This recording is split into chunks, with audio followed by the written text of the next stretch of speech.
Ana munywerere bulaini zammwe tetwagala kugamba ati ataka lukabiddwa.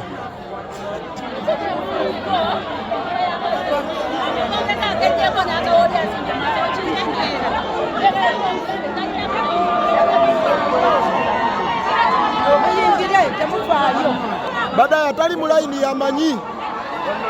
Atali mulaini wetugenda mu kooti mwe mumanyi. Mulaini tugenda mu kooti. Atali mulaini wetugenda mu kooti yamanyi.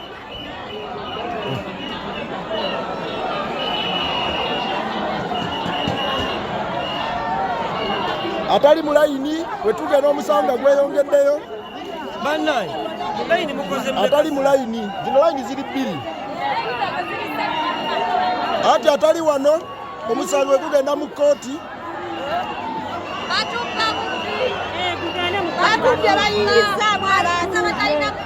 Wano tujasobola obbabala obulungi.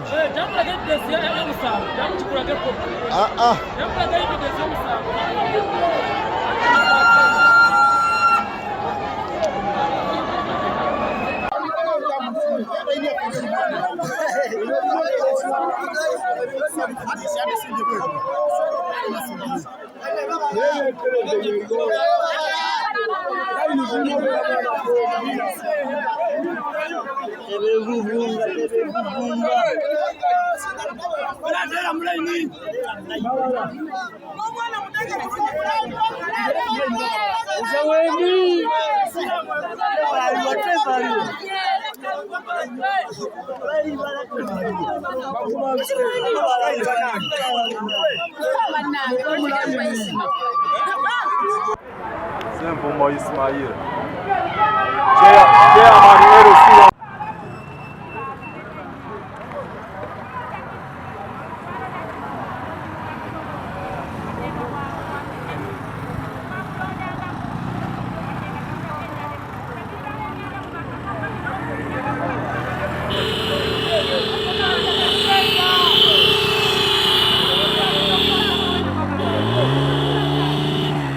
Manuel na bibiri kyenda munana omusajja nafuna 157 ate balangira atagwo tutawadde twagala chairman tetumanyina chairman tatwesibako ffe kyalo twamuganye twe twalonze mulala ne evidence weri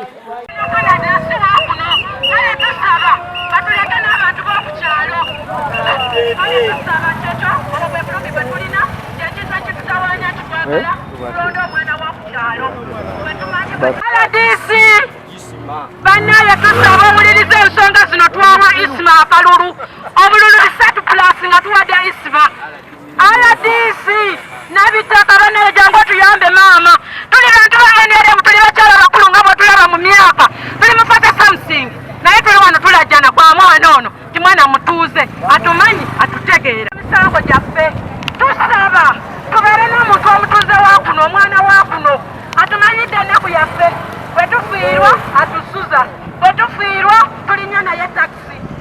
twasooka ne tugenda ne tuziika. Kale tusaba batukkirize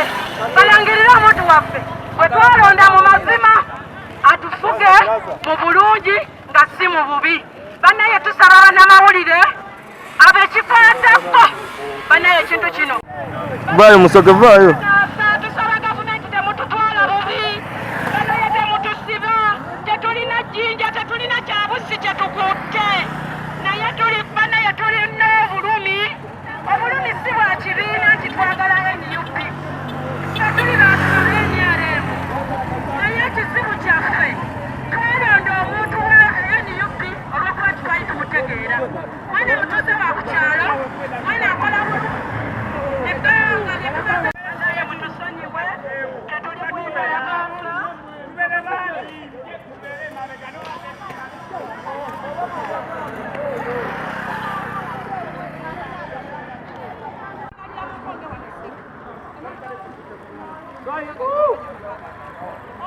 Swaibu Mulongo Swaibu 156 ate obululu twagenda otuuka ku ggombolola ng'obululu ate bwe baddiza owanangi so y'ensonga esinza ebigambo byange naye tusaba poliisi etegekumalatusaba mulembe ddungi tewali akutte mayinja tewali agenda kikoze erimu tekuleka fe tetuli ku kibiina ekyo tukiganye fe abamu tetuli ku kibiina naye tuli kukozi bwange tekudira mwana ababizira mu musaayi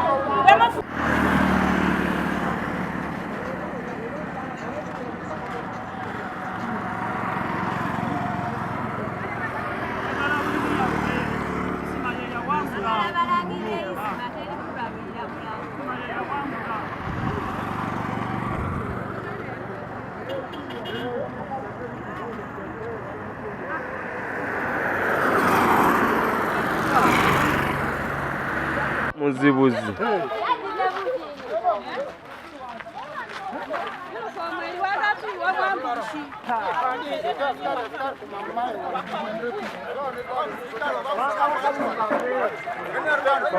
wekanya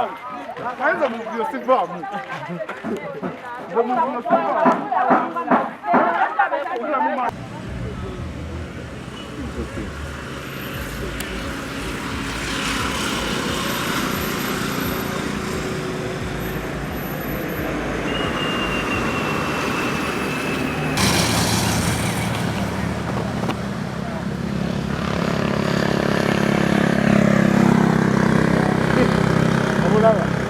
lunaku olwasooka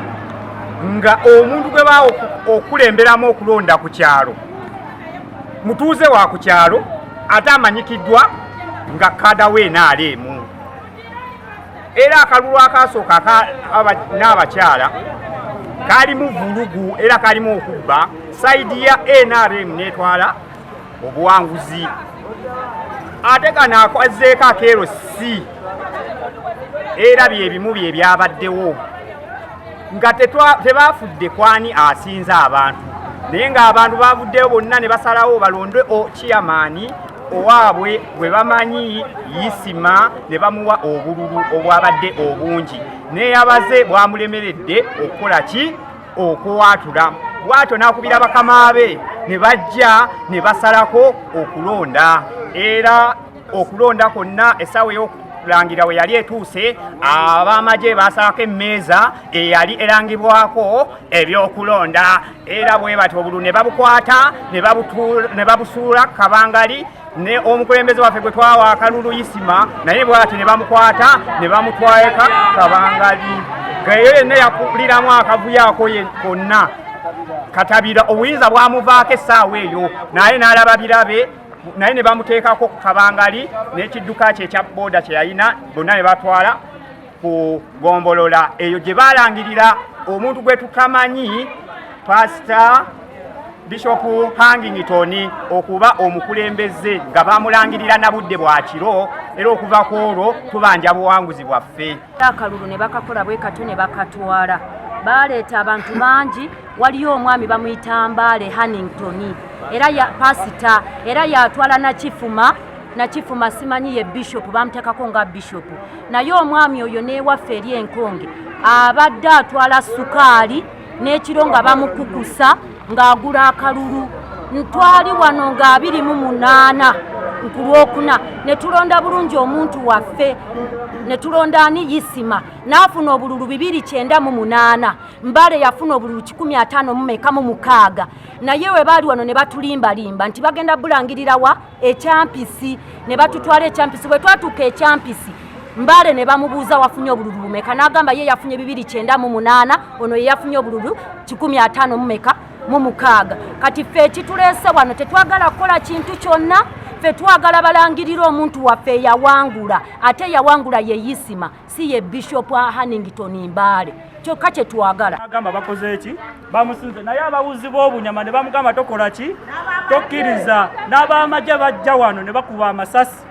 ne batwala obululu obwo n'empapula ne bagamba nti bajja birangirira wa kugombolola twavayo paka ssaawa 3 nga tebannalangirira ez'ekiro ne batugamba Yisima afunye obululu 287 Mbale afunye 324 naye nga wano yafuna obululu 156 twabala emirundi n'emirundi so ebyo nabyo naffe tetubiriko twagala bawe Yisima obuwanguzi bwe kuba yatubeererawo byonna yabimanyi twagala Yisima kulinnya motoka genda kusiikawa ne mulinnya naye banaye nga muleka omuntu ng'oyo mulanda omuntu abeera mu Canada tuli mujjawa nga tufiiriddwa nga twagala tutango okukubira ku bintu byaffe tuli mujjawa nga tuleka omuntu awangalira Canada tuli mujja waffe mutabeera muno musajja pasita mulamba tabeera muno buli kaseera aba ali mu kutambula tuleka omwana muzaale w'okukyalo tulonde omuntu omugwira ate ekyokugwira kibeeraawo naye singa mutuuze nti awangalira wano twandibadde tumulonda naye awangalira mu nsi ziri ndala si zino omwana oyo gwolaba lwaki tumwagala bwe tufiirwa abeerayo ku lumbe bwe tulinnya wano motoka kuba motoka tusinziira wano ku muzigiti tutuula naye ne tugenda mu lumbe ne tugenda ne tukaaba abantu ne tukomawo n'atusuza ne bwali mukubira 9 gwa kiro oba oliawo wuuno atuuse ng'ate abadde si kyayamaani kati leero bw'anaabeera kyayamaani anaabeera atya batuleke tulonde omuntu gwe twagala yafuna obululu 3+ olina afuna obululu 15 batuleke tulonde abantu be twagala mu butuufu oba olonda kyayamaani olonda muntu gw'oyagala okusinzira ku kyalo Yisima atuweereddewo okuva nga bukyanga tujja kuno ettaka lyonna lyonna alimanyi omusajja munakenya twalonda kyeyamaani waffe twagala akalulu ekaba kakugirwamu kiba kyekyetaagisa eiza omukulu oli mwami Mbale abeeyayogera ekituufu kuba naye wano Pastor Mbale samani kalulu bezore amo atandisi ajivini ba saidi bieri ke mu kalulu be endi afara samani asi ezongiri amo ani tandisi te usu kalulu weriaro kinera ya gani faji madris kare ba musubi amadrid ya kalulu beriaro bangara bodu tiamanta mani lerindi tiamani bani pera bale dosa kinera ya ba enera emore tiamani le bani pe nukura eri ma presenters isitia afata male niridi itakinzi ba tatoba nukuri pe irizinga NRM pale ba tatoba NRM pe irizinga NRM pale asisine bani mba duso jisoto bale ba fa NRM eri akuni itakinzi fa bani lesa siri kini ocho patatwekala kasa tuli mu mirembe twogera kintu ky'amazima kya butuufu kya bulungi bonna bakomewo tuddemu tusimbe layini bannaye bannamawulire bukakasa layini kyeriko abantu abangi layini kyeriko abantu abatono era nze nsaba pulezidenti singa awulira kano akalulu yandikataddemu ebigere natusindikira abantu bajje bakakase tabeera na bululu 3+ ng'omuntu wa bululu 15 ne bagamba nti bwe balina olangirira fete tuli ku kibiina naye tuli ku muntu mwana muzaale wa ku kyalo bye bakozeeko tubiraba yeeyo y'ensonga yange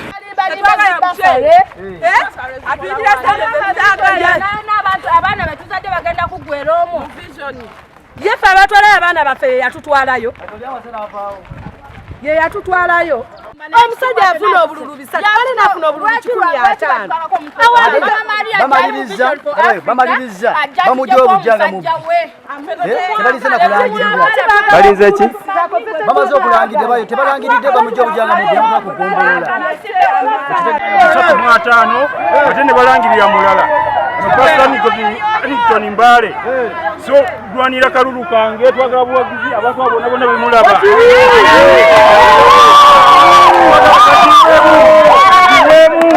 kalulu kaffe twagala kukitinga kalulu kaffe akamugabane loko kanso 1A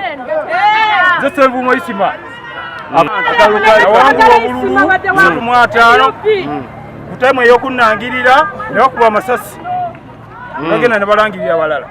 ani yalangirira yali Katabira Daniel kiterangirira wano bwamala okuwangula tebakkiriza londa ya olukiiko kulonda executive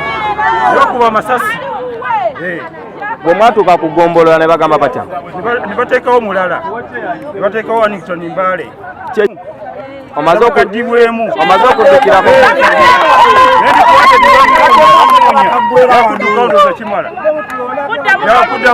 kuddamu kalulu ensonga enkulu esaawa zino oliira ku nsiko ate wazizza musango ki bakusinga abalala beekwesa eriyo nayo n'abasigaddeyo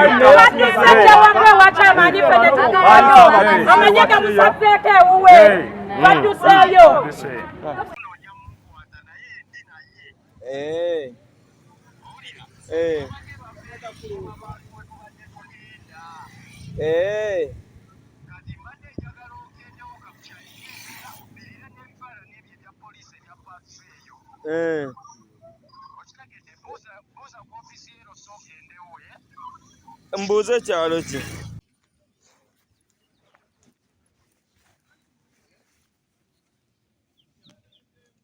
wangi oli luddawa nti oli luddawa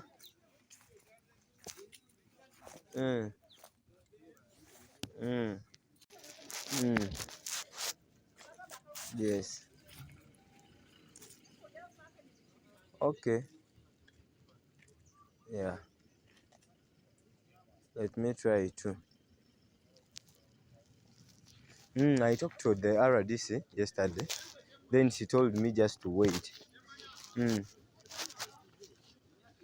Yes, they told me just to wait, and I was also waiting what is to happen. I tried to. Yes, just know everything has been okay since yesterday, but from now, nothing has happened. I waited, but till now, say what do you want me to do?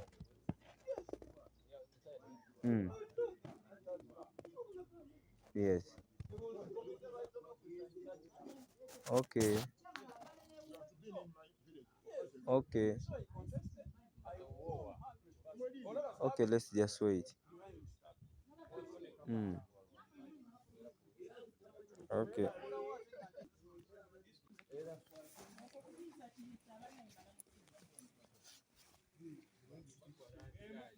Yeah.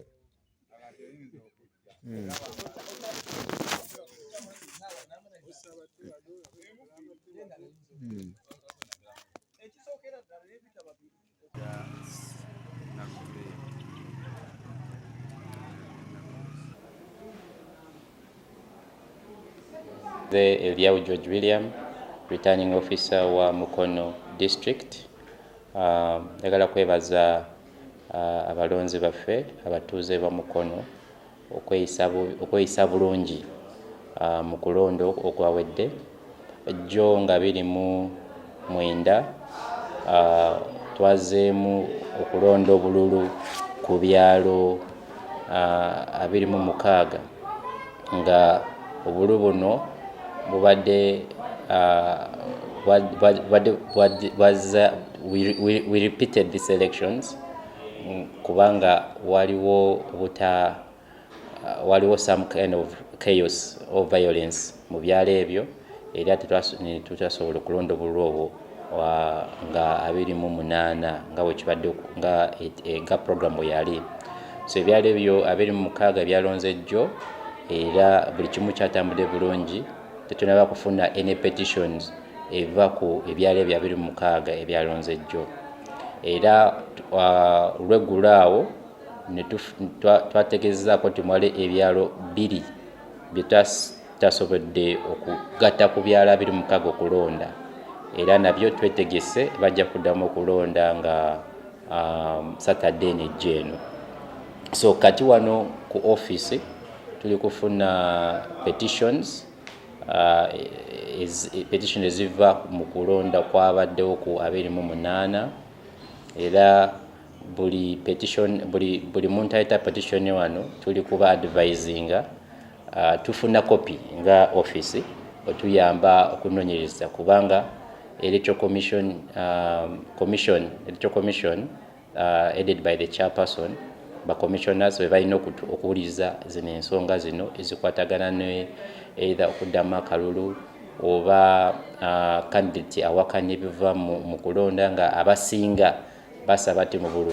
baddemu, abalala bagamba ati mbu babakuba waliyo security biki ebyo nebikwatagana ebyo. So commission yeyina okuwuliriza ensonga ezo. So fenga office libalifalinga ewa commission wetufuna copy otuyamba okunonyereza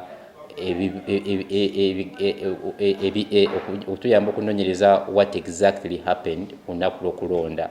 because tumanyi ti muzino petitions zino oluvanyuma commission ejja kunvuuzaga returning officer owa mukono okuddamu in regards to what happened unaku lwokulonda. Era ne kati tuli ku getting in touch with the presiding officers ne ba parish supervisors waffe aba parishes zino tutegeere kiki ekyabaawo ku byalo ebyo.